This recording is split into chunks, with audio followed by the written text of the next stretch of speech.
বর্তমানে কক্সবাজার জেলার আদালত ভবন সংস্কার সম্প্রসারণ নতুন ভবন নির্মাণ করা জরুরি। আইনজীবীদের ভবন সহ আমাদের বসার জায়গা সহ। জনাব লুৎফুর রহমান কাজল, কক্সবাজার ৩। দুঃখিত, কাজল নেই। জনাব লুৎফুর রহমান, কাজল তো চোখেই থাকে, এখানেও আছে। আপনি আমার আবারও চুকে দিলেন।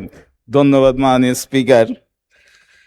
আমি মাননীয় সংসদ সদস্য জনাব এনামুল হক চট্টগ্রাম ১২ সিদ্ধান্তটাকে প্রস্তাবকে উত্থাপনের জন্য ধন্যবাদ জানাই। এটা একটা যুপোযোগী সিদ্ধান্ত প্রস্তাব।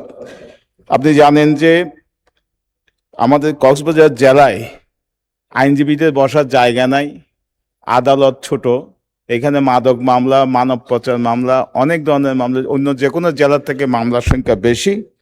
তাই আমি মাননীয় সংসদ সদস্যের সঙ্গে যিনি প্রস্তাব দিয়েছেন একমত পোষণ করে সংশোধনী দিয়েছি। আমার সংশোধনী হলো মূল প্রস্তাবের পরে কক্সবাজার জেলা শব্দাবলী সংযোজন করা হোক।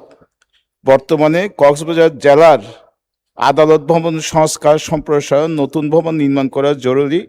আইনজীবীদের ভবন সহ আমাদের বসার জায়গা সহ।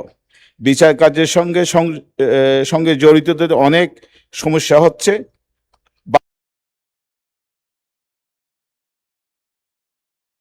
আপনাকেও ধন্যবাদ মাননীয় সদস্য। মাননীয় সদস্যবৃন্দ, আমি এখন মূল সিদ্ধান্ত প্রস্তাব এবং তার উপর আনীত সংশোধনীগুলির উপর